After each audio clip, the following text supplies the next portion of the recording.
Sorry. I apologize. No, I didn't hit it. I heard it. I knew you did harder. Please rise for the invocation.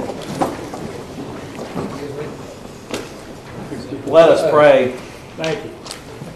Creator God, you breathe life into every living being, and your presence touches every aspect of our lives, from the things we cannot help but notice to the smallest details that we easily overlook. Your presence touches everything, and for this we give you thanks. Be with those who have gathered here tonight, the council members who represent this community, the men and women in uniform who serve the city, and the ordinary citizens who gather to listen and contribute in their own way to the workings of the city.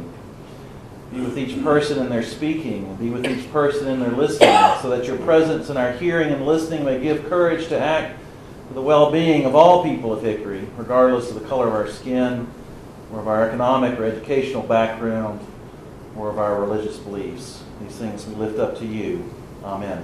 Amen.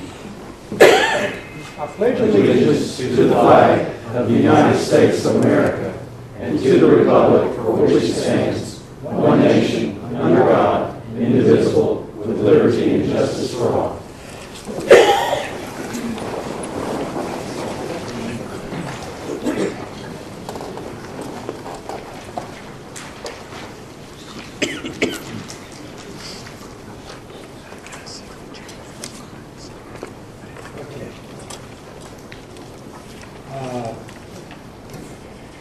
Where's the hard copy?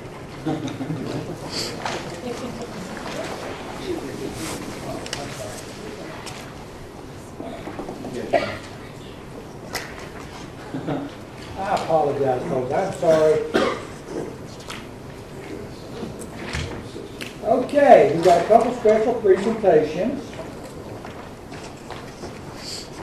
Outstanding young lady who's a Hickory High School senior and ordained. I'm going to call her to come forward, and she will talk about her Gold Award for Girl Scouts, and that's equivalent to the Eagle Scout Award, isn't it? Yes. We are very proud of it. Way to go. Thank you so much for letting me speak today. I started my Gold Award, and it's about teen driving, because when I had my permit and I just got my license, I decided that there's a lot that I didn't know that I thought I knew, or that like maybe my parents kind of took for granted just because they've been driving for such a long time, and I was new at it. So I decided to do my Gold Award about driving. And I did research by spending half a day at the Sheriff's Department and a full day with the Police Department. And I spent half a day at the DMV working with them, just asking questions about what they thought was most important about teen driving and like distracted driving. And then I'm working with Miss Jones, who's the driver's ed instructor at Hickory High. And I'm going to be giving presentations to driver's ed classes and creating a blog, and she's going to help me with that. And then I'm also partnered with the Catawba County Youth Council, because I've been on that for a couple of years, and they're going to continue the blog like once I leave, and then like continue my project, because that's a big part of the Gold Award is like sustainability. And also part of the Catawba County Youth Council, they sponsor a distracted driving video contest. And so I decided to enter that with Hickory High Student Council. So 3 others and myself made a video, and it actually won, which is exciting. But we can watch the video right now, actually.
serious, like giving statistics about how many people die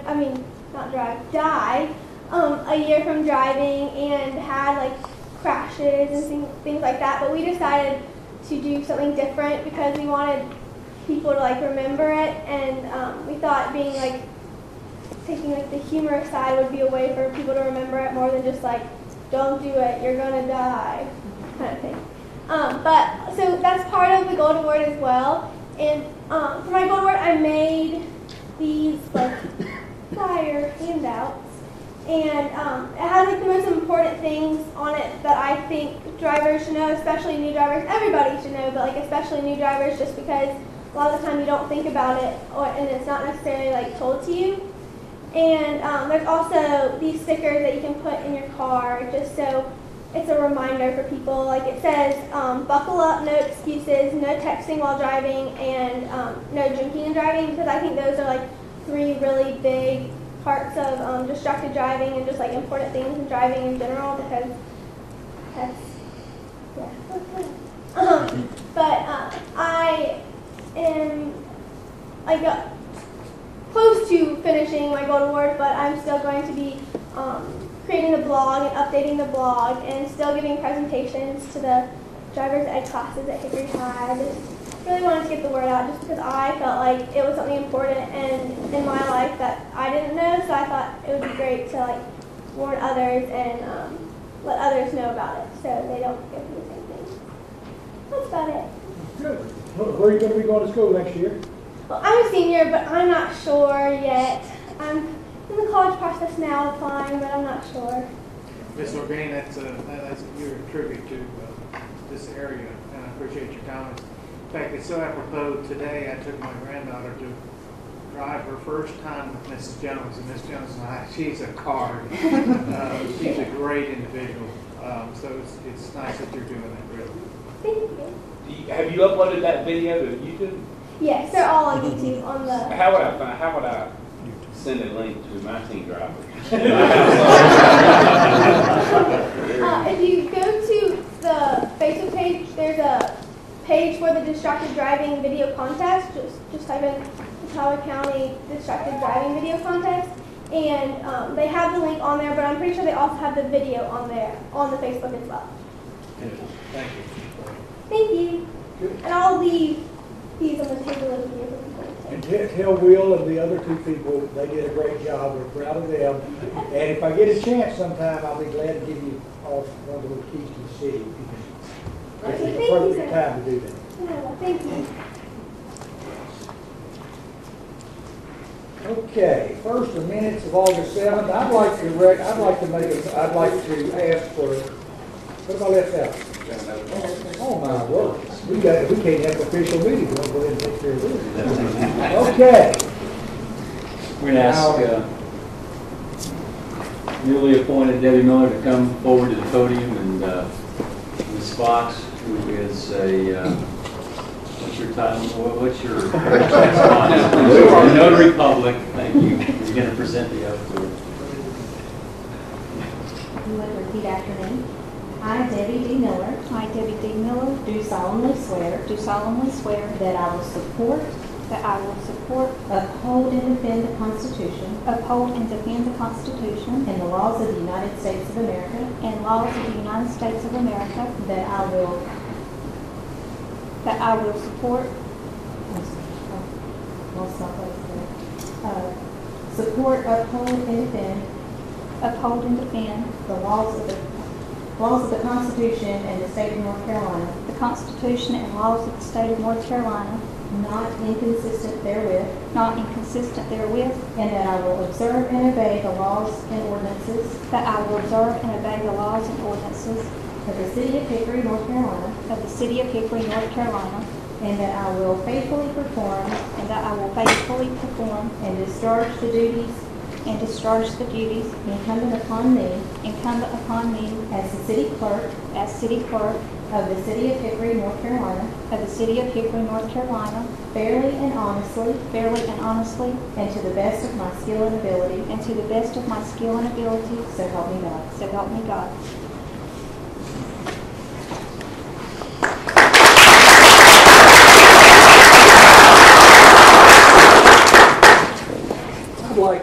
propose a change to the minutes of the previous meeting, the draft. Under the section dealing with Tommy Hughes, receiving the prestigious Herman Drake Award for self-improvement, training, achievement, community services, and character. Tommy is what you call a true garbage man and is a Hickory go-to guy. I'd like to add to that many of Mr. Hughes' family were present to join in this celebration, including his new grandson. With that amendment, we have a motion to approve the minutes. I move to approve the Second. minutes. We have a motion by Mr. Seaver, second by Ms. Patton. All in favor say aye. Aye. All opposed, no. It's unanimous and all members are present. Anything to come off the motion to reaffirm and ratify on second reading? So moved. Motion by Ms. Patton, second by Mrs. Fox. All in favor say aye. Aye. All opposed, no. Motion's carried. Anything to come off the consent agenda? I'd like H to come off just to see if there is an update with what music or what has been planned for special events. Okay, we're taking H off the consent agenda. Mr. Mayor, I would move approval of the consent agenda with the exception of item A. Second. Motion by Mr. Lael, second by Mr. Meisner. All in favor say aye. Aye. All opposed, no. It's unanimous. Item H is a special event application for some musical events under the sails on Union Square. And I can ask Ms. Mandy Pitts to come to the podium. She's knows all the details and particulars of what that's going to entail.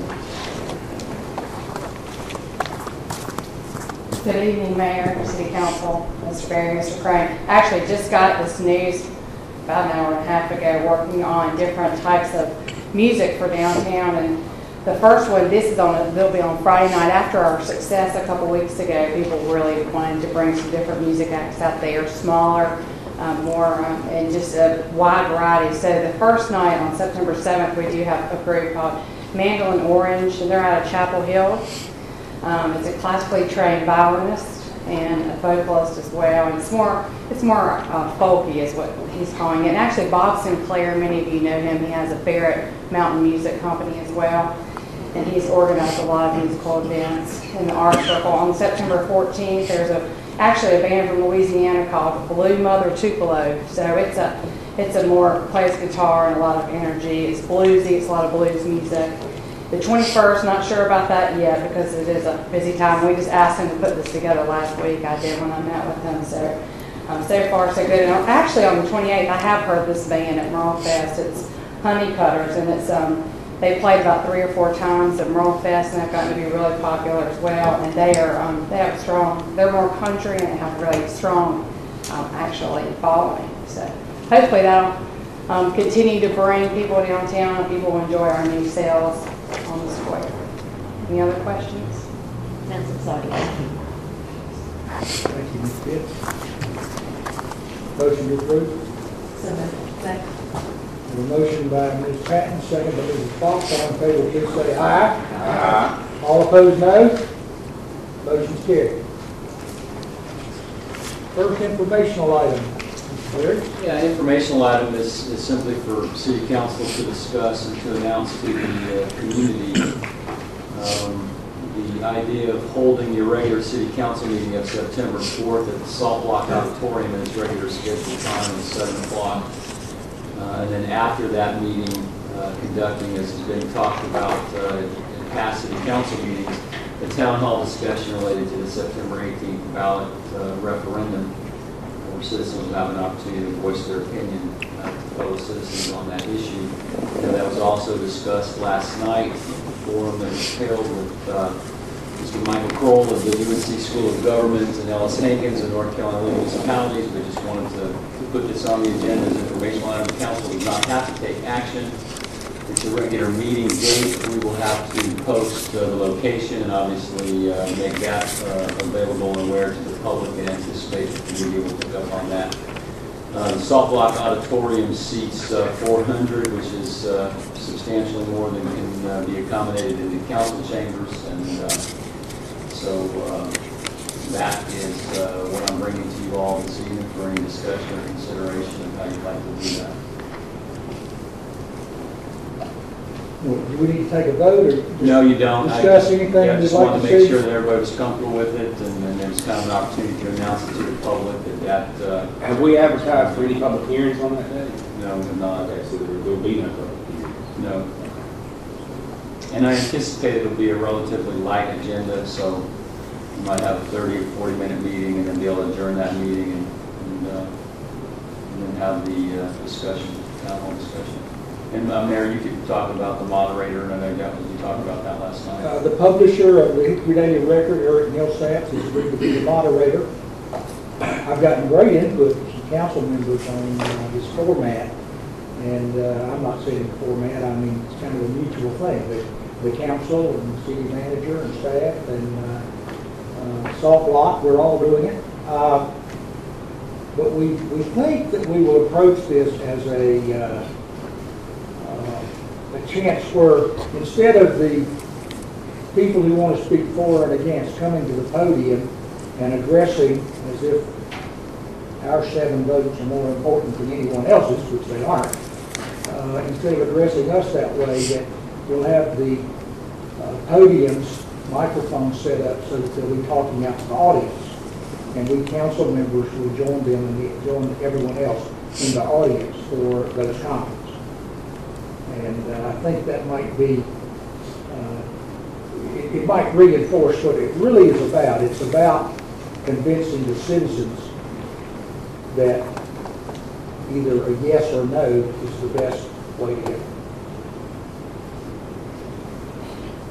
And we're open to any suggestions anyone has.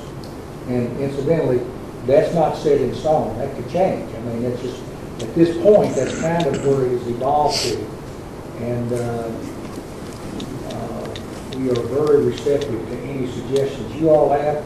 We're also receptive to any suggestions citizens have as to how we can make this the most productive town hall meeting and one that we can be proud of, and then one that will each position us well, regardless of how this thing turns out, to join together as a community on September the 19th and move forward.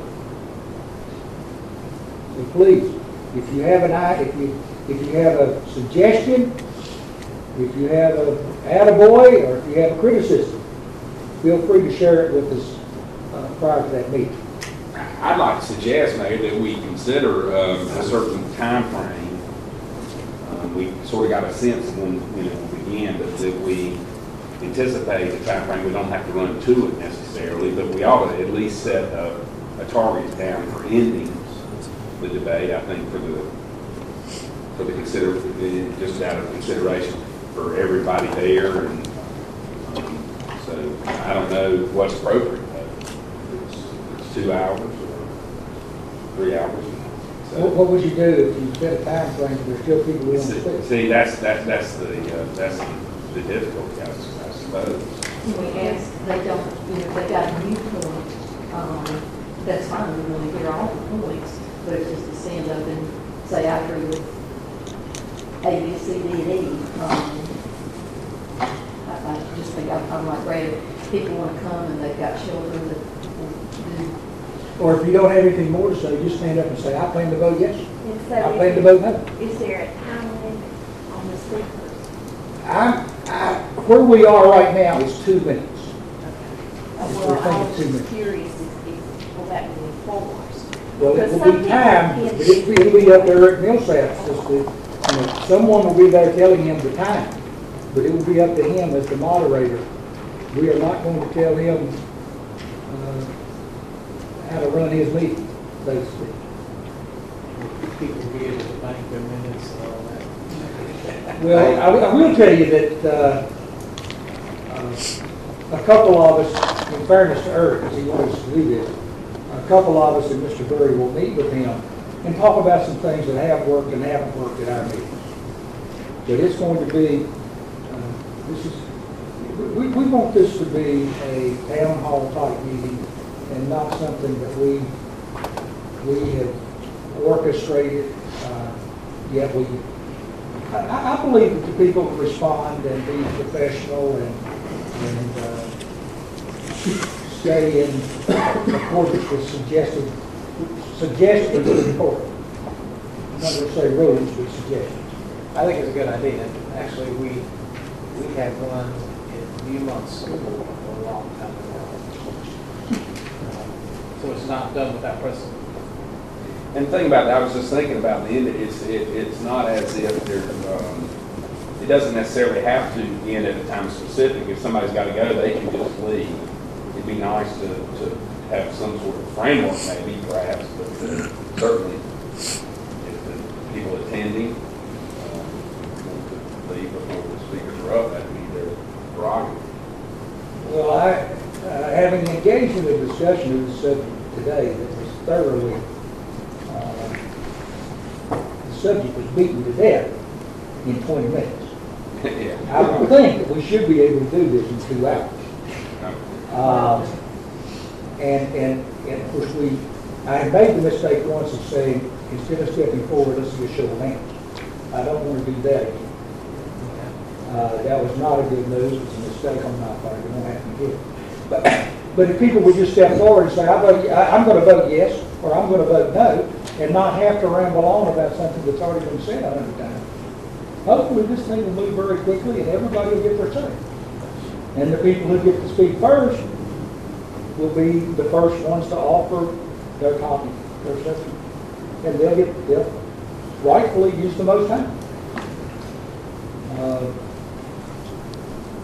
We also are thinking that, and of course this is all going to be up to Eric, but we're kind of thinking it might be best that we rotate people for and against rather than listening to an hour and 5 minutes of people for and an hour and 5 minutes of people against. And of course what that rotation will do is it will suggest that we are all good citizens of the city. We're deserving to have our opinion on it, and we can have different opinions. Well, and some may feed off one's comment too, so that's good to do. But I wouldn't have one microphone dedicated to yay, nay, so that there is a give and take on that. That's what we were thinking, and that way you'd know how to queue up and all of that. You'd know which line to get into, for example. And then if Eric wishes to, he would ask one person on this line to speak, and then a person on this line to speak, and then they would peel away, and other people would move in. So will that framework be made public before the meeting? I think it will be. Don't you think so, Mr. Bird? I think we should. I think we ought to explain exactly what we want to do. I think it's just fair to everyone to have a framework for an event like this. It's not about us, it's about every citizen, and it's fairness on either side. And it's important to have a framework for a meeting. And it really should be put out in advance. Because then folks that want to speak, if they know they have 2 minutes, they can plan what they have to say according to the 2 minutes. I think that's an excellent point, and they can report to the rest of the audience to hear those. yeah. And then the audience will understand when somebody's asked to take their seat. Kind of reminds me of some of the IBT meetings we went to. Those were fun, but hey, when it was all said and done, I'm still friends with the Concord mayor. But everybody I'm had turn my their back say. on him, but I'm friends with him. Everybody had their say, and there was a time limit. Actually, the last time we did this, I hate to use these 2 words, was Wagner Road. Remember that? See there? Yeah. And we survived that. Any other comments? Seriously, folks, if you have any suggestions on how this should be held, we would be delighted to hear. Real quick one, Mayor, everybody. Just a question somebody asked me. Is there any possibility this can be televised at all? Somebody asked me that question, so I'm putting what was in my head. I have no objection. I don't know about the logistics of getting that done. Certainly taping it and possibly running it on the information channel. Yeah, we've actually had an initial meeting with the staff over there, and I mean, they've got all the audio, video capabilities and everything. So it's just a matter of one of their staff people being willing to run that. videotape it. And I would, To do that. Let's don't announce that in advance. no, I just We wouldn't would know like what for you- people to come and hear it. Well, exactly. No, and then you could even do it afterwards if you didn't do it live. But for those of us who've attended a lot of town halls, Mr. McHenry's town halls and others, I think that in general, these things, if you lay out the plan at the beginning of the meeting, people follow them very, very well. And I've never been in one that there was a lot of trouble with that kind of thing. And I would just like to say before I sit down, thank you so much for last night. Last night was an excellent, excellent meeting. It just provided so much information to a lot of people. And so, Mr. Berry, I know you put a lot of effort into getting that together. And so I just wanted to thank you for that. Thank you very much. Okay. What now report? Under new business department report, first is receive a quarterly financial report, so I'll ask the city's assistant city manager and chief financial officer, Mr. Warren Wood, to present that to council. All right, and the city council, Mr. Berry, Mr. Crone. We do have the finance report for the quarter, for the fiscal year for FY 11-12. Just one word of caution. These numbers I'm going to go over are unaudited, unadjusted. Your auditors are in working now. There shouldn't be a lot of adjustments that occur, but there will be some. So these are going to be pretty close to what you're going to see. And auditors' work is going smoothly. They should be finished up with their initial swipe at things this week. We'll take a look at two funds to see how we ended the year last year. The first will be the general fund, which makes up about 50% of all the financial activity that occurs. And the second fund we'll look at is the water and sewer fund, which is about 25% of all the financial activity that occurs. So starting with the general fund, at the end, by June 30th, we had received almost 98% of our budgeted revenues. Now, the 5-year average is 93%. Now, that 5-year average includes basically 4 years of the Great Recession. So that's why there's such a drag. So we had, on the revenue side, we had a decent year last year. We're pleased with that. We'd like for it to exceed 100%, but I think there's been some stability in our ability to accurately project revenues through the budget. So we've gotten a little better at that. And there was a lot of turmoil, obviously, with what the economy was doing. So hopefully that's settled down somewhat, at least this past year. So on the revenue side, we feel pretty good with that. On the expenditure side, we've spent or encumbered just over 94% of our budget expenditures. The 5-year average is about 94%. So within 0.5% there, we're within the range. So we feel pretty good about how we ended the year on the expenditure side. And what that means to the bottom line, revenues over expenditures, we collected $1.6 million more than we expended. And I'm going to put an asterisk by that and come back to that. The 5-year average is about $311,000 more collected than spent. And again, that encompasses 4 years of pretty tough budget years, so that's why that number's so low. We will not put $1.6 million in fund balance at year end, and here's why. City Council budgeted $2.5 million out of fund balance towards funding the 5-year capital plan, basically bridge the gap, okay, in the current year's budget. That will count against us on this number, okay? So any fund balance we appropriate to start this year counts against that number on how we ended the year. Does that make sense? So it'll be a negative, but we knew that. And actually, this is better than what we thought it was going to be. We thought that number, we thought we could, based on just simple math there, you're looking at taking $900,000 out of fund balance to end the year there. But again, that $2.5 million you set aside was for the 5-year capital plan. We knew that was going to happen. The good news is your fund balance was at about just over 25%, with what we think it'll be around 23.5%. So that's still a good number. Your financial policy has a goal of a fund balance equivalent to 25% of your recurring revenue, so we should be about 23.5%. So that's a good number. So we'll work this year to try to build back up to your goal of 25%. So we feel pretty good about how we ended last year. And y'all can stop me and ask questions as we go.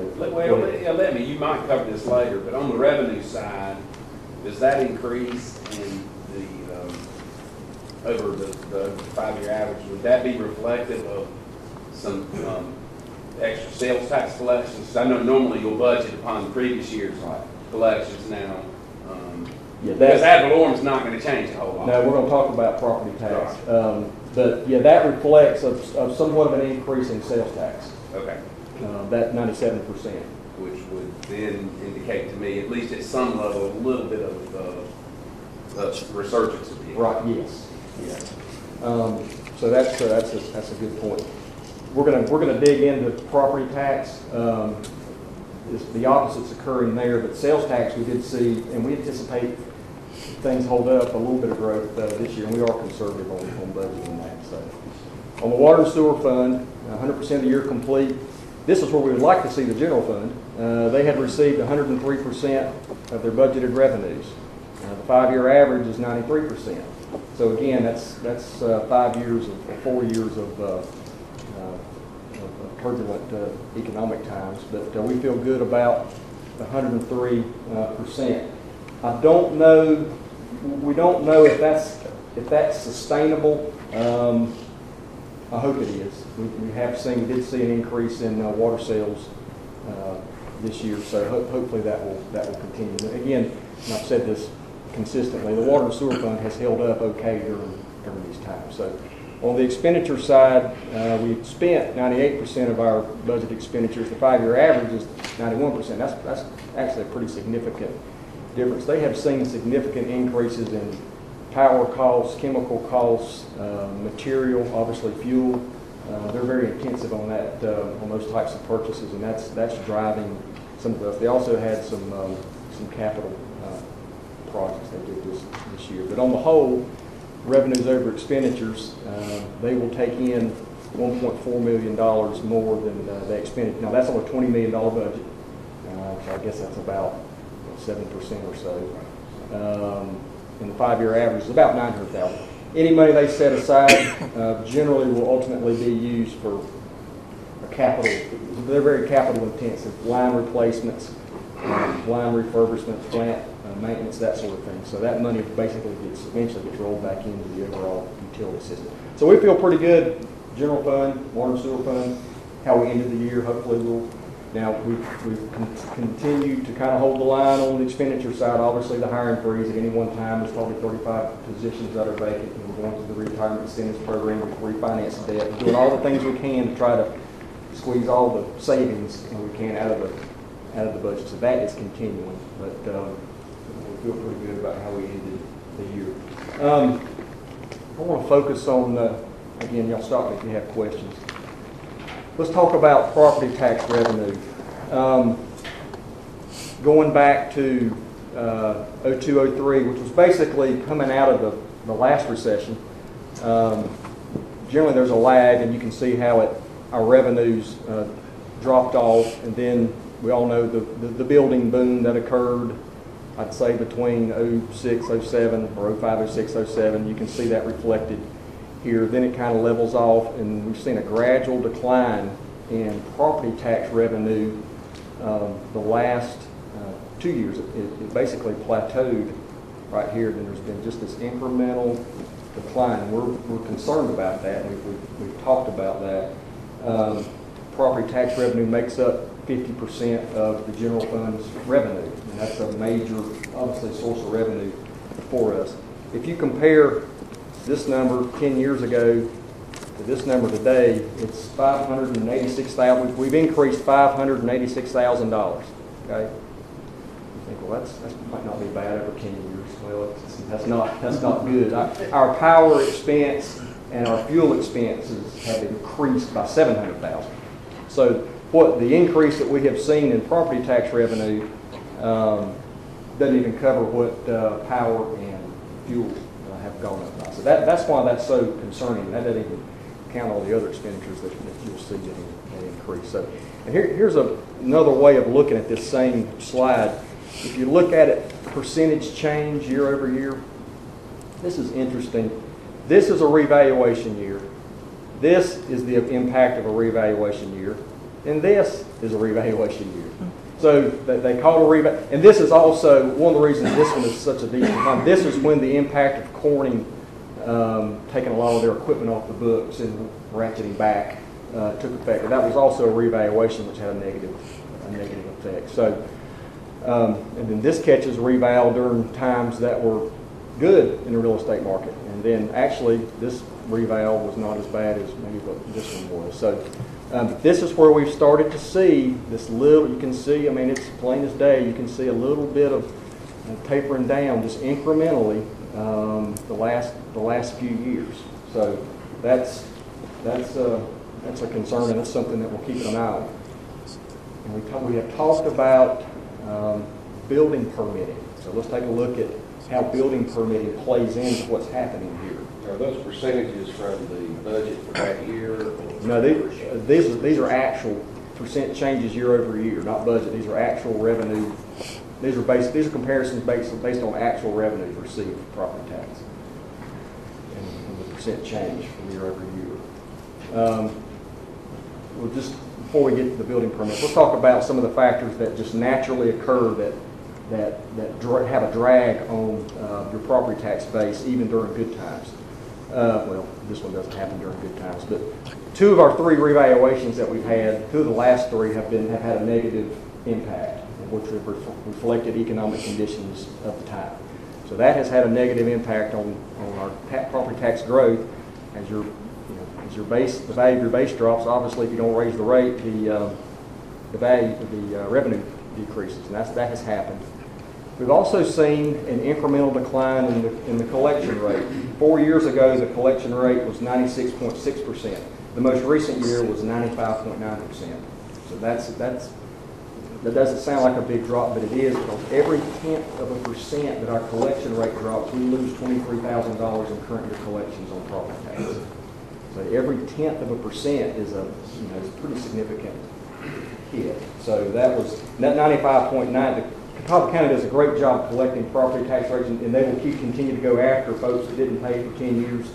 But they do an outstanding job collecting our property taxes, of course. But that's the lowest that I've seen it. We've also this has a lesser effect. It does have an impact. Our code enforcement has gotten real aggressive in demolitions of substandard structures. In the last 4 years, they've had a hand in 153 demolitions. That's on residential and commercial. Obviously, the residential demolitions don't have as much value, but the commercial, when you add those up, they do. So that's a natural.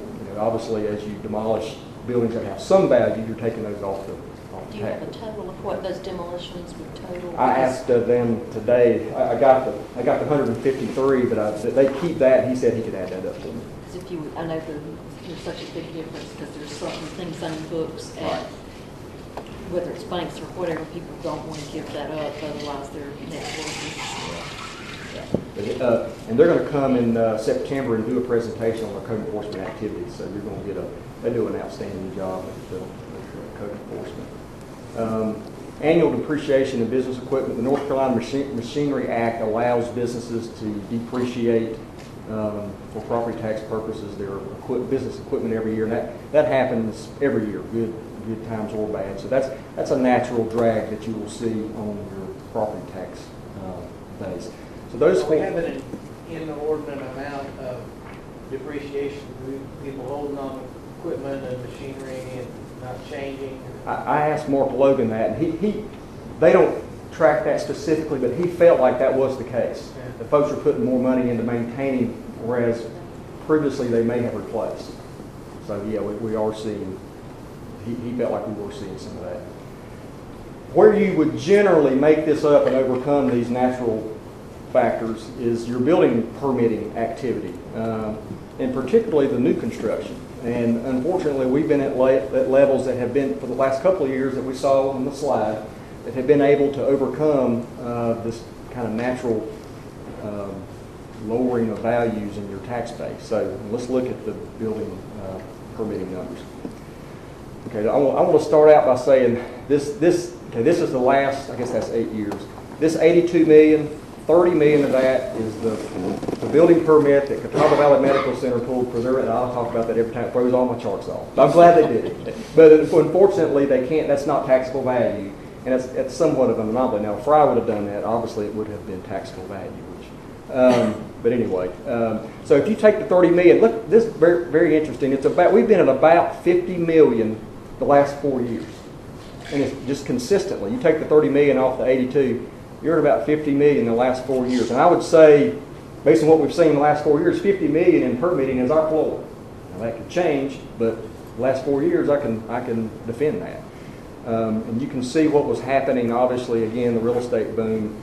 You know, this 105, 101, those were good years. We'd like for it to be even higher than that. So that's what we've been seeing.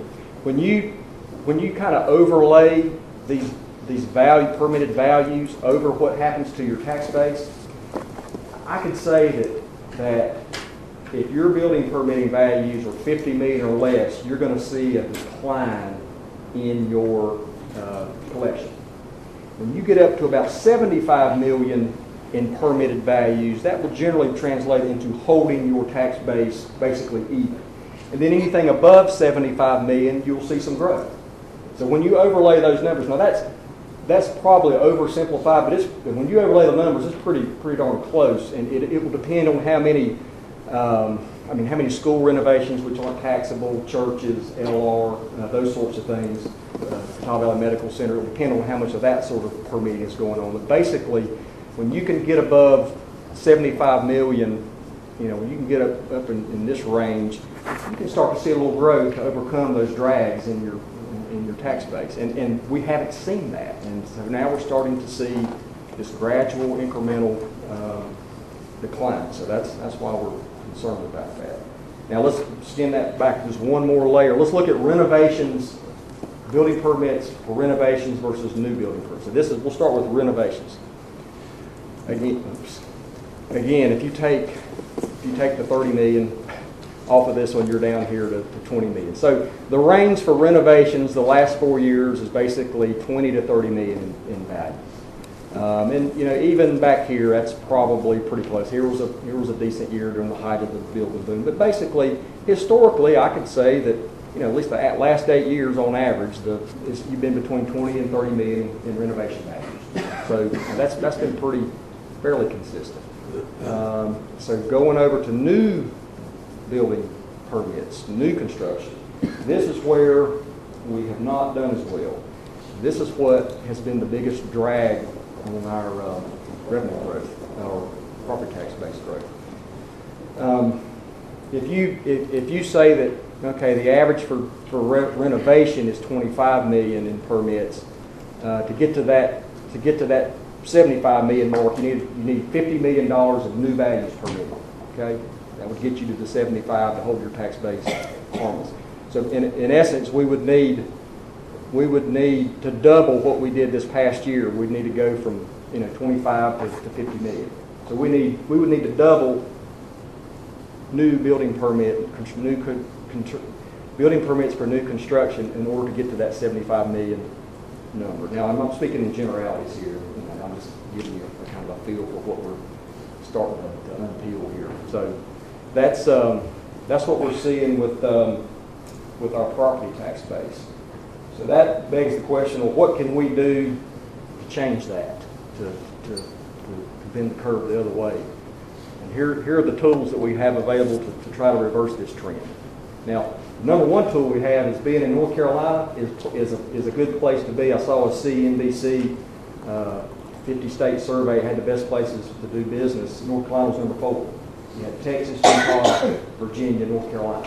So we rank high nationally in a place for businesses to come and do business. So that we have that going for us.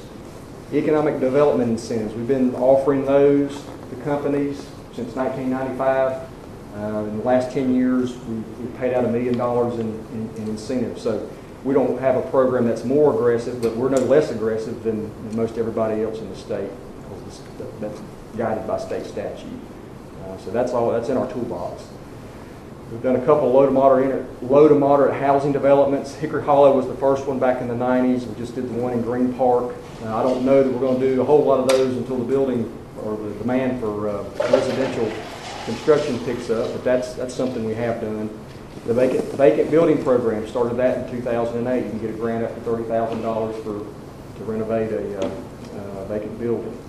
Obviously, our branding and marketing. We've developed a plan to market Hickory, and that is going well. And we're excited about the airport, using it as an economic development tool since we've got total control over what goes on out there since December. We're real pleased with what we've seen so far, and that's heading in the right direction. There's some major opportunities there. Multi-jurisdictional business parks. The first one was going to be where Apple is. Apple came in and purchased all the land before we could get the agreement together, which is great. But now Conover, we have one in Conover that we'll partner with Conover in the county, Catawba County on. So that one is coming forward, and there may be other opportunities for that. Brownfield grant program. Since 2007, the planning department secured $800,000 in grants for brownfield environmental assessment work in the brownfield program. So that's good. Streamlined, y'all familiar with what we've done with the building permitting process. They've got a new home, it's a whole new process, a new approach. We've gotten good feedback on that. That's a good. Grants and private partnerships, infrastructure improvements and extensions. Probably the single best return for our buck that we've gotten was Catawba Valley Boulevard. We partnered with the DOT and private property owners and the city to build that, and development just exploded. That just, if you build the right facility in the right place, good things can happen. Of course, there's always risk that goes along with that sort of thing too. But that was, and obviously water line extensions. I mentioned Apple. Apple would not have happened without City of Hickory water. We laid that water line to Maiden prior to Apple coming, and that project wouldn't have gotten off the ground without, or wouldn't have come here without city water, which is good for the whole metro area, not just Maiden. Okay, and then inspiring spaces. I want to talk a little bit about how that can be used. Andrew's got the next presentation. We feel like the Inspiring Spaces initiative will enhance the tools that we have and their effectiveness as far as economic development. Andrew said we're going to dress up our front porch. It's going to be a little more expensive than that, but there's going to be some major capital project recommendations that come out of the Inspiring Spaces initiative. So I'm going to get a jump on things a little bit and talk about. She's going to talk about the process. I'm going to talk about some things we need to start thinking about in terms of financing for what might come out of that. Okay, so that's what we're going to cover that. I've got 2 slides left. Can I ask a question before you get into that on the tools? Yes. Have you laid out and crossed population trends of per capita against our tax base and seeing? It would be, my business sense tells me that it's not a lack of necessarily of infrastructure per se or of building. It's a lack of demand, which at the most basic is population. Well, is that something that would be a helpful way to? Well, if you're asking if our tax base on a per capita basis, Mm-hmm. I did it a number of years ago. At one point in time, it was one of the 5 top, besides resort towns, 5 top per capita numbers in the state. Cary made it number 1. Right. But we were like number 5. 4.7 billion for a town of 40,000 people is a huge property tax base. Right. I don't know if I'm. Well, yeah, that answers it, but I guess maybe, and this is something we can do offline, I would like to use, you're probably the most insightful person I know when it comes to these big picture things, and I'd like to explore that. Okay. If you're willing to do it. Yeah, I've got all those numbers. And we can look at it against Sure. population and also age banding too, because I get the sense that we're losing a lot of our younger folks. Okay. So some of the demographics. Yeah, behind it. some of the demographics. Okay. That would just be. Yeah, we can do that. Thank you. Okay.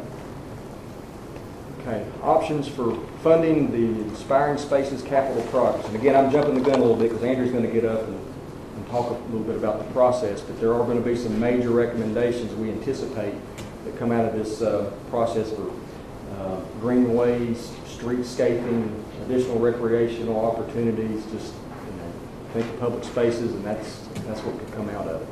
I want to touch on three. The simplest one, yet not the simplest one, is your property tax. You have total control up to $1.50 on setting your property tax rate. And 1 penny on the city's property tax rate will produce $450,000.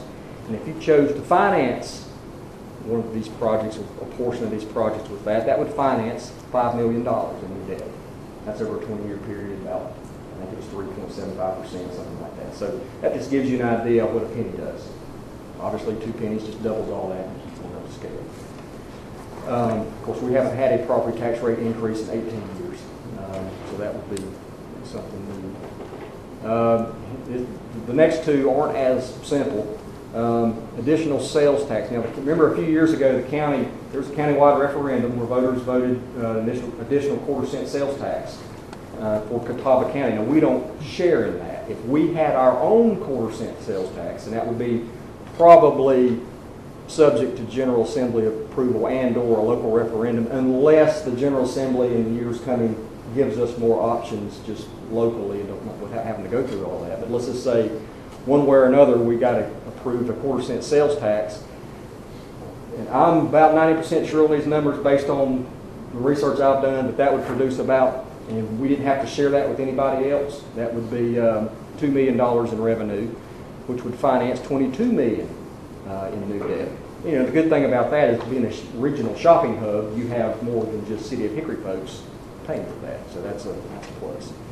And I'm not recommending any of these. These are just things to start thinking about. Think about sales tax as the state collects it, and they might let us down. Well, I mean, this time. Yeah. And on the sales tax too, I think when you hit on it, but it's unpredictable. First of all, it's an unpredictable revenue source, but trying to put our eggs in the basket, yeah, that's what we're going after. A quarter cent is very, very risky because you got so many to navigate through the General Assembly. Right. Very, very difficult. Right. And they've talked about it. They've talked about a menu. Yeah, I think what we're trying to do, and it's not a crystal ball by any means, is we get a strong sense that the General Assembly really is serious about trying to tackle, revenue and the tax code and everything. And we've been in a number of conference calls, and we don't know what it's going to be, but we're just trying to say, well, okay, these are some things that are out there that are available. Is there the potential that they could, create a menu, like Warren's saying, that would give cities and counties other revenue sources? I don't know that they'll create anything brand new that we don't know about. It's never been done, but they might give us the opportunity to do some things as long as they're voter approved or there's some trade-offs with it. So, we're just trying to realize that the Inspiring Spaces plan is going to look out a number of years, and we're doing the best we can to put out on the table potential revenue sources that may be out there, they may not be, but they may be available to us over the next 5 years, so that we're trying to match up the time frame of the capital investments with the potential revenue sources that are out there and kind of ballpark what they might be. And it's all to the idea of getting a scope around all of this, and I think that's what we all realize is we have this great committee out looking at ways to improve our city.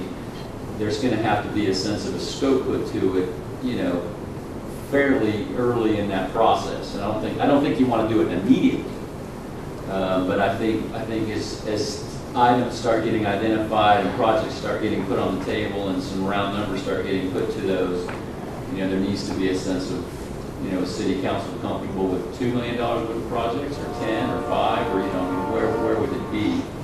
I mean, we are going to look at some public-private partnerships.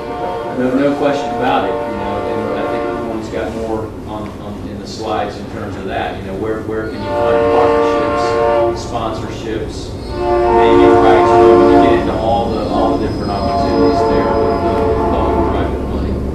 The cities that we all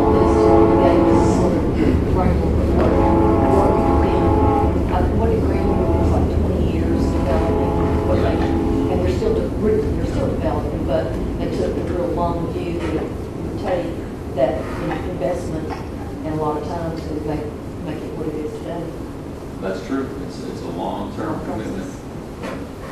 I've heard the Speaker of the House say, and then, you know, of course, that's subject to change, and he wields considerable influence down there, that he will absolutely block any sort of local tax increase that is not put to the voters. So I just have to throw that out as part of the discussion. Yeah, I think there's no question.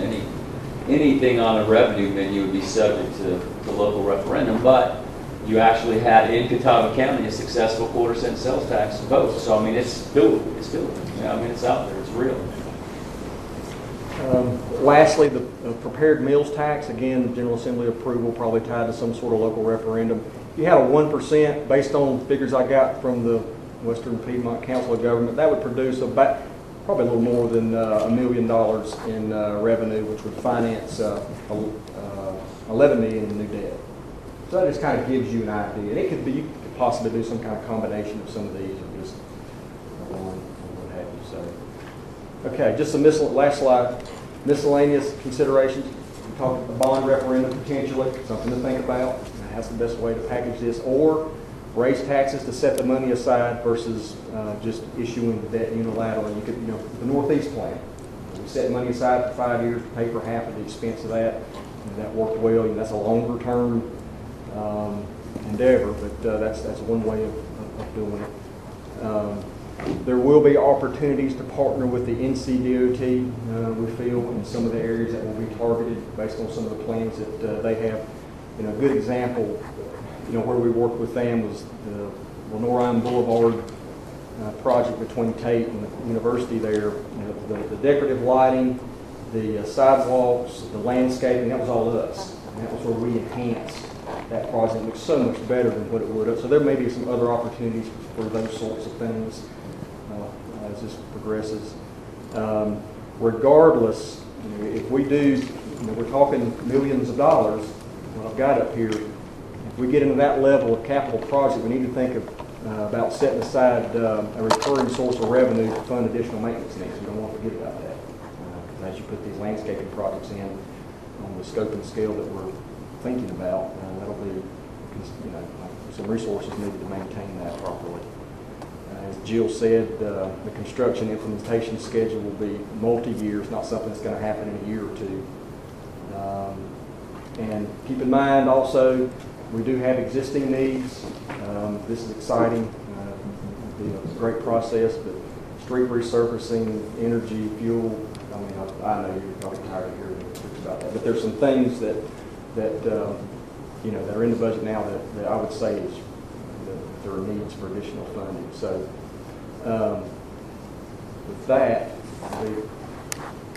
I have a question. I'm sorry. That's okay. I mean, I guess my question would be, would it be a good practice to look into the water and sewer fund as well? And presumably a lot of these projects would include, they would relate to infrastructure, sure, not necessarily to enterprise funds specifically. Right. But I mean, is that something, I know that's technically at our disposal, but is that a best practice for a municipal government to kind of use those funds? We can look, the answer is yes, we need to be careful. Right. But that's something that we can look at, and we talked about that internally. Okay. Yeah. Okay. So what's the time frame for making some decision about finance? Because personally, I don't want to use these great citizens that we've gone out and sit on a committee that get all pumped about what we're going to do, and then we don't have the mechanism that we've decided on as elected officials to fund their ideas. You know, I've seen way too many groups get together and have great ideas, and then the funding wasn't there. So is there some time frame? Yeah, that's probably a perfect segue to Ms. Surratt's presentation, because she's really going to get into more of the nuts and bolts of what does that look like and what's the contract got in it. So unless you have any other questions for Mr. Wood, I'll go ahead and move on the agenda to Ms. Surratt. If you want to come to the podium, you already know she's going to talk about inspiring spaces. And go through that, and then that's a good time, I think, Ms. Fox, to ask that question if she doesn't specifically cover it. Sure. Thank you, Mr. Berry, and Mr. Council, Mayor, Mr. Brown. All right, so for inspiring spaces, I wanted to just go back to some some of the reasons for having a chance to take a look at your city and think about areas that need to be spruced up. And so Warren has laid the groundwork for budgetary decisions, financial decisions that we understand need to be made and don't take lightly. But then there are also just some real fundamental community reasons to think about doing this project. And so I wanted to go through those. But in your agenda, there are 5 steps that we'll come back to at the end that need to be taken tonight to get all the way through this agenda item. So I just wanted to let you know about that.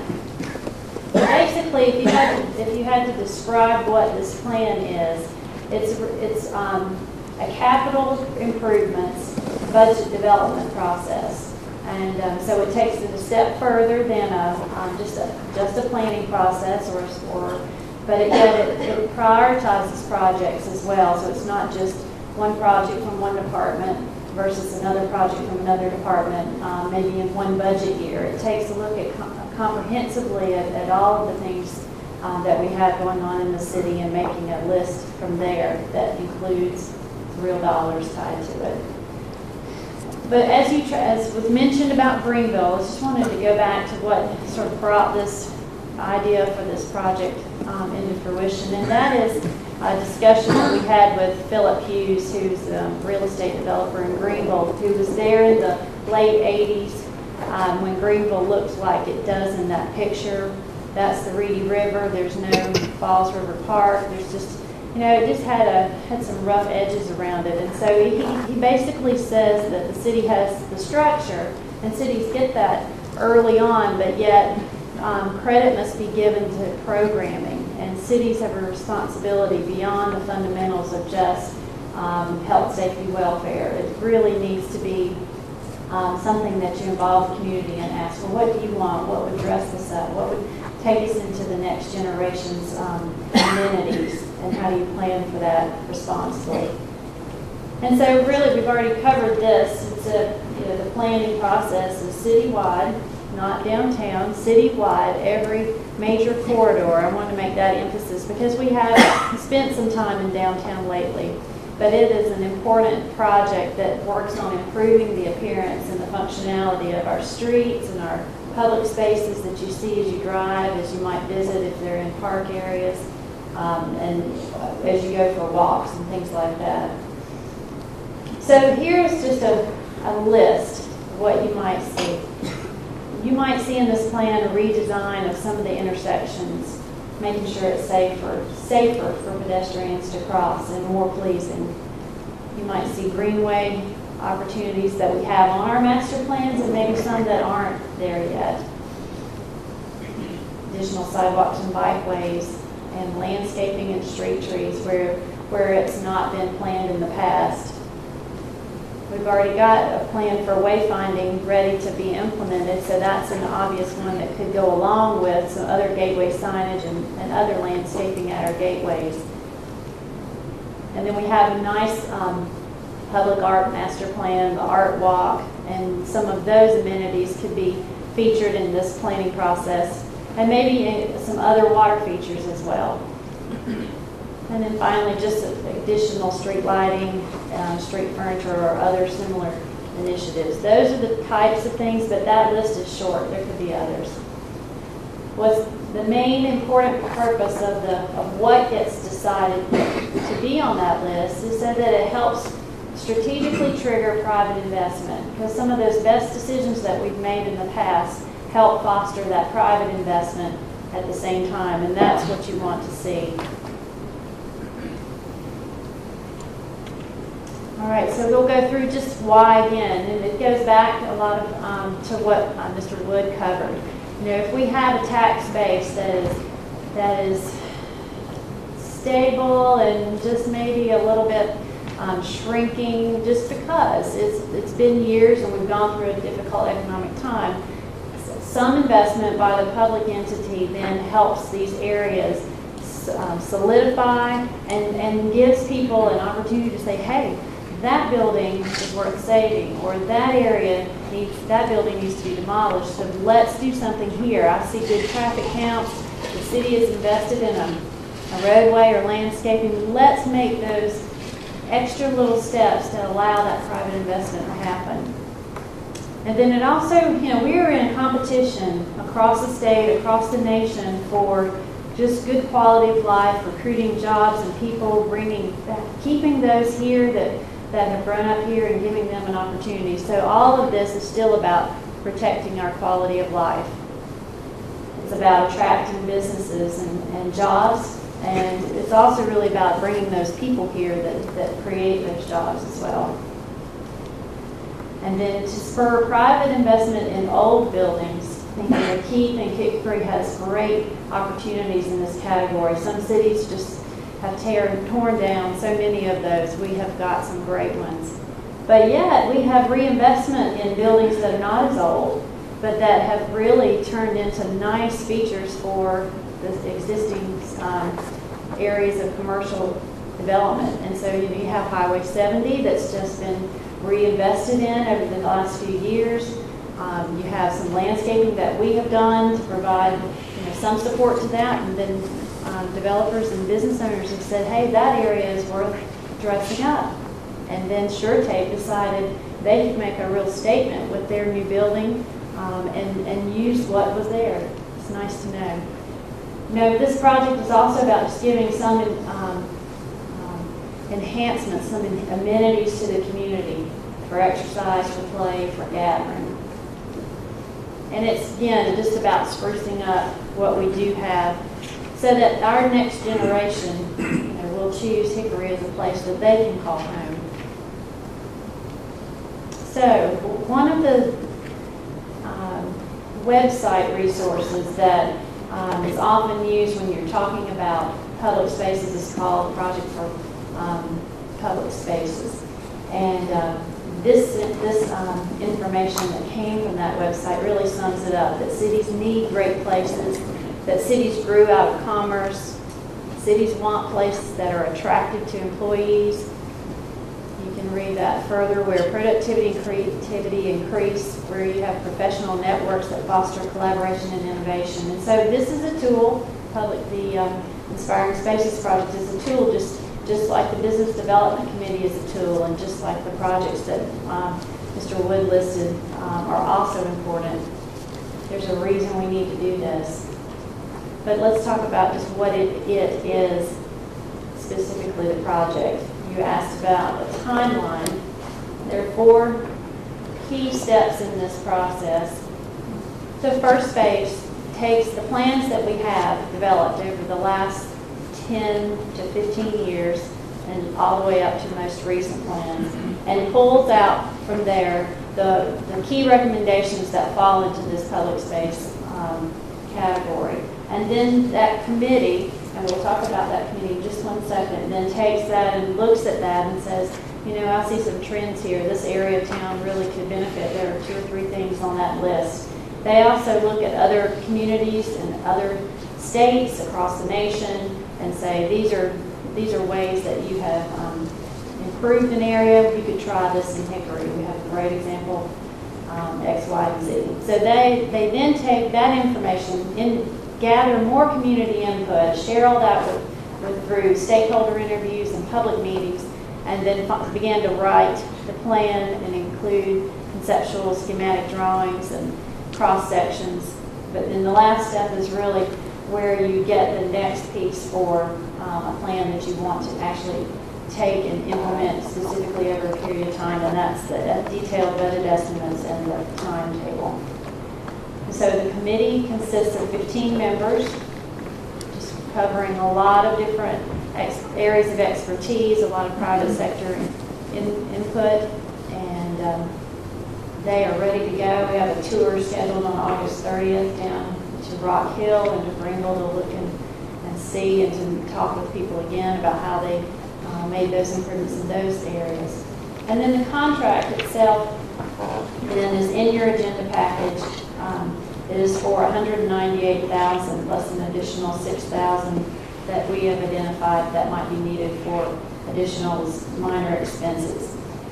And that contract, as you asked at the last meeting, now has 3 points for sort of a timeout to check in and say, is this what we want? Is this what we need to, is this what we want to get from this plan? And then if you are comfortable or not comfortable, then you give the city manager a nod to say yes. And we will give a written notice to proceed to the client, or to the contractor, and move forward only after we've had a discussion. So those are the things that are offered up in this version of the contract that are different from the last. The whole process takes 7 to 8 months. So by April or May, we will be finished. We'll have a final plan, list of projects, probable cost estimates, and lots of design information to get started on. And that's the timetable then to make those decisions about the financing. And so as they're getting started, Land Design is looking at gateways, and this is just some of the gateways that you think about as you enter town.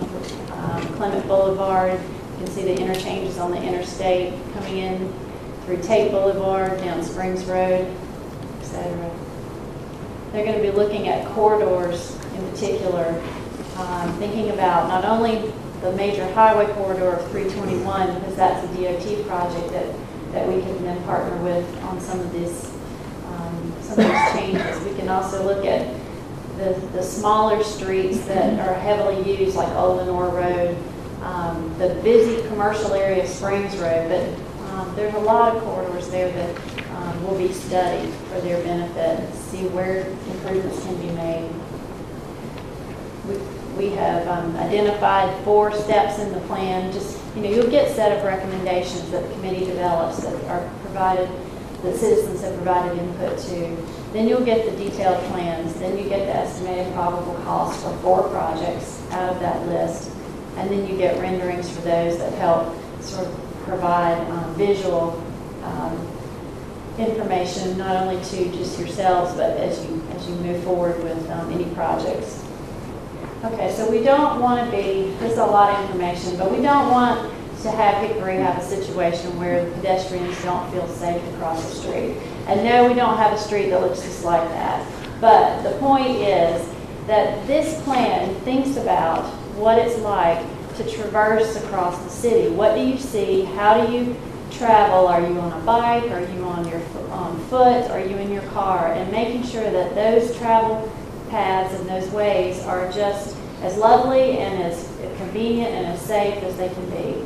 And we want, rather than to have a few plans that maybe have some green space in the middle of the street, might have a more etched out pedestrian crosswalk area. And this is actually from the Statesville plan, and it's more of an urban setting. So again, lots of information headed our way if you decide to do the plan. But the most important part that we will get, that we haven't gotten in the past, is getting down to the dollars. What will this project cost in today's dollars, or pricing it out 5 years from now, things like that. So wrapping up, the Inspiring Spaces plan just builds upon that work. The Parks and Rec Department's done a tremendous job with all of their planning and development, public services, all have great capital project plans and long-range master plans, and those will be used, and we'll work closely together as a team with those departments. We're going to get input from the community. We're going to think about these expenditures over a period of time, figure out what it's going to cost generally, and limit the impact on those operational needs that we know we hear about and are feeling just along with the departments. And then finally, it just is one more way to implement the brand, because we do care about how Hickory looks and how it functions. And so for the future, I think that's a way to say Hickory is well crafted. So happy to answer any questions.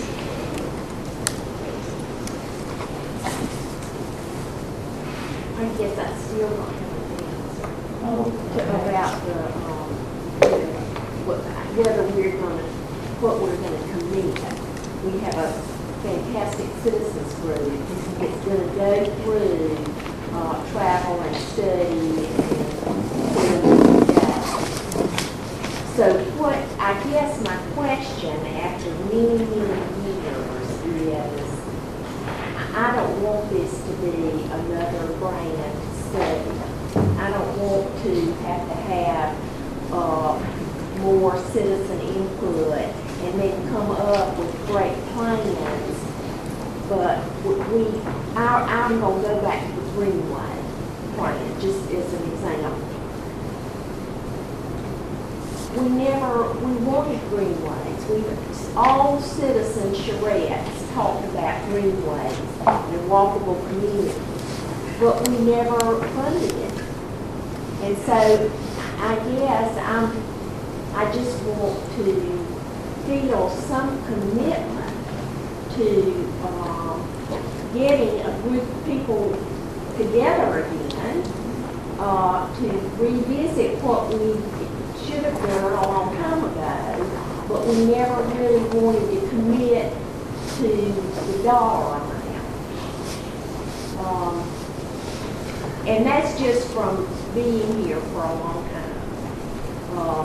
I think that there are a lot of people out in town that entered into a lot of charrettes and a lot of meetings and a lot of visioning processes.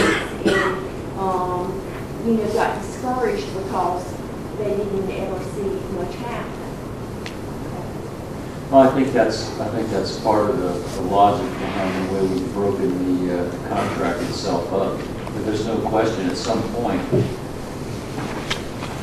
fairly early on in the process, as we start getting our arms around what those projects are and some general sense of how much they're going to cost, it is going to come back to this body to say, are we committed to going forward with it, at this level of commitment? And Mr. Woods kind of laid out for you what we at this moment see as options for funding it. There's no question that's going to, there's going to have to be some tough decisions made by the city council as the plan starts coming together. And our idea was to try to do that incrementally so that there is a sense of commitment and formal commitment by this body to say, yeah, we're going to move forward with it. We recognize it's got a $1 million, $5 million, $10 million, whatever those numbers are, a price tag to it, and we're willing to stand behind that and do it. So the first, They've got it in their project schedule. I was looking in the first. Well, there's an agenda meeting towards the 1st of October, but like 1st of November is when I'm guessing we through. Is that right? So that's what I would be listening to you. That's the day we need to be thinking about. Yeah, that's kind of your first opportunity for it to come back and say, here's about how big this thing is. Are we still going to go forward with it or not? Or do we want to take a third of it and go forward with that and not the other 2/3? I mean, that's where you're going to be making those kinds of decisions. I think that a lot of this depends on what the project is. Once we find out what the 4 projects are, the top projects are, and then the public response as to what they're willing to do, how much they're willing to take on for his option, Mr. Warren's option. I think it's too early right now, and we can talk about it, but it's too early to really determine those things, because we're going to have to wait and see what they are and see how committed the public is.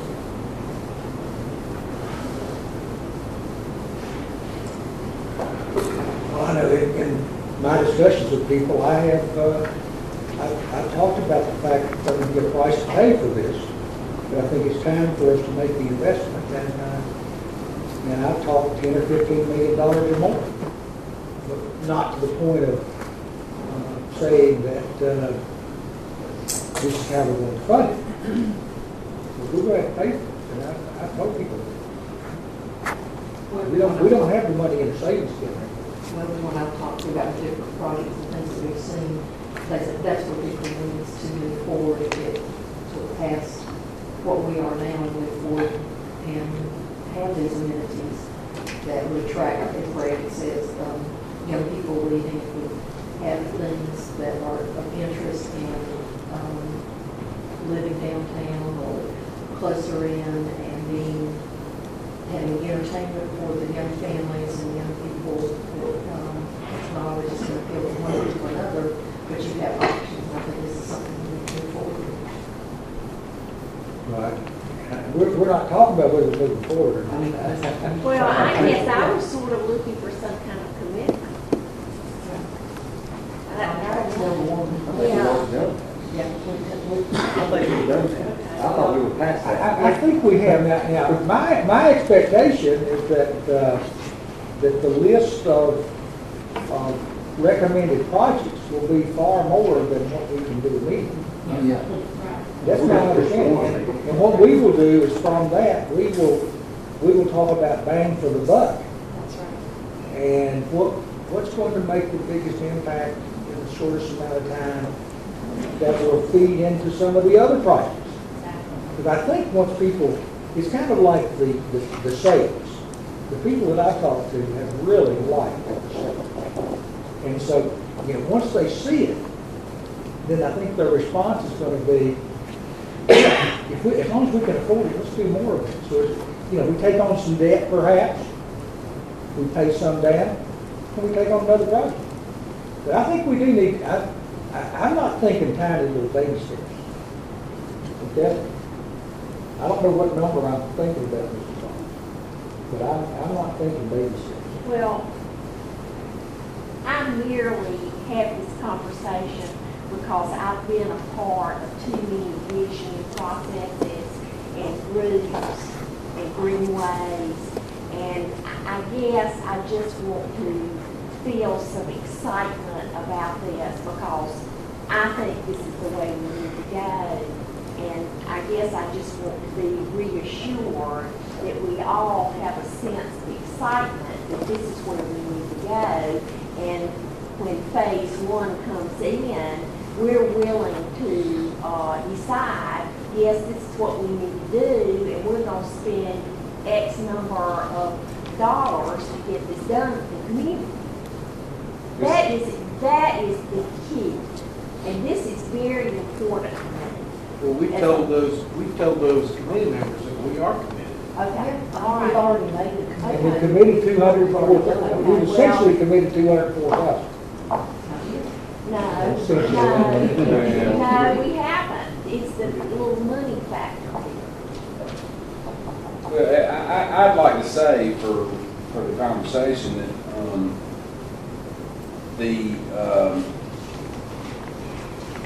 we've each got a duty as we see fit, and it comes down to sort of that core piece of governance that we all wrestle with is how do you supply an infinite number of needs against a finite amount of resources?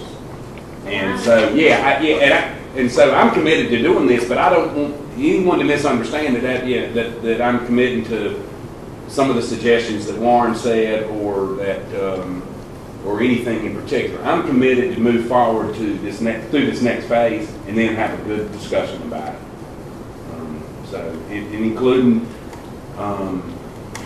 raising taxes, including all those things Warren said, but they've just got to be vetted out. You're saying it a little bit different way. It's too early to say this is the bottom line, and Right. whatever it takes, we're going to do it, and you tell us how to do it, we'll okay it. No, it's too early for it. Right. But I personally I wouldn't have asked these people to serve on this committee if I wasn't committed to work with them. And all of us asked one or more people to serve on this committee. So I think we'll also, there'll be some public-private support of some kind. I mean, we can't factor that in, obviously, just like we can't factor any of these other things in. But probably, I'd be surprised if there wasn't some of that. We've had good support from people in the community that want to, whether it's a mural and other things that they have done in town. They've been part of it. They believe in Hickory and they want Hickory to continue to grow. I'm sure this committee's gonna be good on that too. Contacting fundraising and all. They may provide, frankly, our best guidance as to this decision making as it relates to funding. Well, and that's. We have taken the first step. We need, and I'm sure they understand their responsibility is not to this council, it's to the people of the city of Hickory.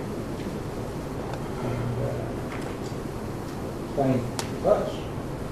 We're not committed to that committee unless we are people of Hickory. So we need a motion. Yeah, I was going to clarify, we actually are asking you to do to approve the contract with Land Design and to have a second reading on it. We expected the second reading to be tonight with first reading last council meeting, and literally need to have them working before your next city council meeting because of the planned trip with the committee. So we need that contract approved and a second reading on it. We need the budget ordinance amendment appropriating $204,000 of general capital contingency.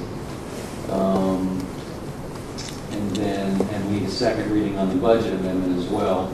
And then we need to ask you to formally appoint Mr. Grendel and Mr. Young. They've accepted. They were at the first committee meeting. As you'll recall, we had not had a chance to meet with them 2 meetings ago when you all first approved the committee members. So those are the actions that we're asking you to take this evening. And we want to do it one at a time? Yes. Now, you said transfer $204,000 general capital contingency. General fund contingency to the capital, to the public buildings under the public services line item. Well, I'll make a motion, we approve the contract. I'll second. Motion by Wright, second by Mrs. Fox. Any discussion? All in favor, please say aye. Aye. All opposed, no. It's unanimous. I move contract be approved on second reading. Second. Motion by Mr. Lael, second by Ms. Patton. All in favor, say aye. Aye. All opposed, no. Motion's carried. I move approval to move the transfer $204,000 general fund contingency to the public building and professional services line. Second. Okay. Any further discussion? Motion by Mrs. Patton, second by Mrs. Fox. All in favor say aye. Aye. All opposed, no. It's unanimous. I move to appoint Mr. Grendel and Mr. Young to these fire spaces. Actually, Mr. Guest, we need a second reading on the budget amendment. Second reading on the budget. Need a motion on second reading of the budget amendment. So moved. Motion by Mrs. Patton, second by Mr. Seaver. All in favor, please say aye. Aye. All opposed, no. Now, I agree to appoint Mr. Grendel and Mr. Young to these fire spaces. Second. Motion by Mr. Guest, second by Mr. Lael. All in favor, say aye. Aye. All opposed, no. It's unanimous. Okay, appointments. Mrs. Neil Orgain to the Community Relations Council to serve as the Caucasian. Second. Motion by Number Mr. one, Well, let's see if we have some more, yeah, that's what we got.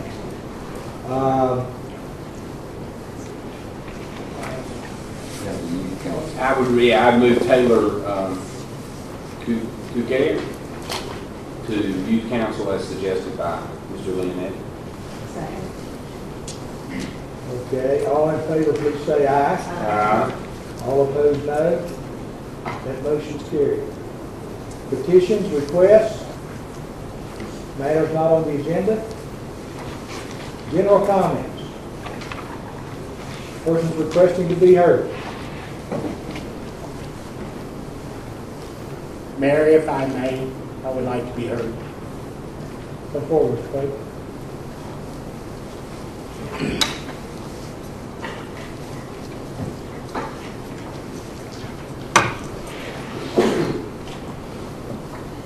Mayor, City Council, Mr. Barry, and Mr. Crone, thank you for allowing me to be heard.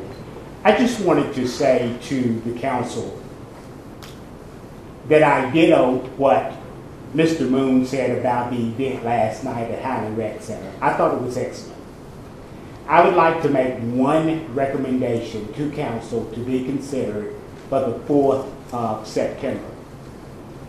I feel that a person's vote is a private matter between that individual and the voting booth, whether it's on paper or by machine.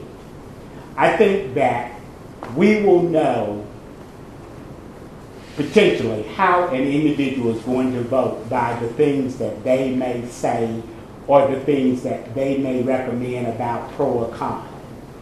I would say that the way that we handled things as a community last night was very respectful.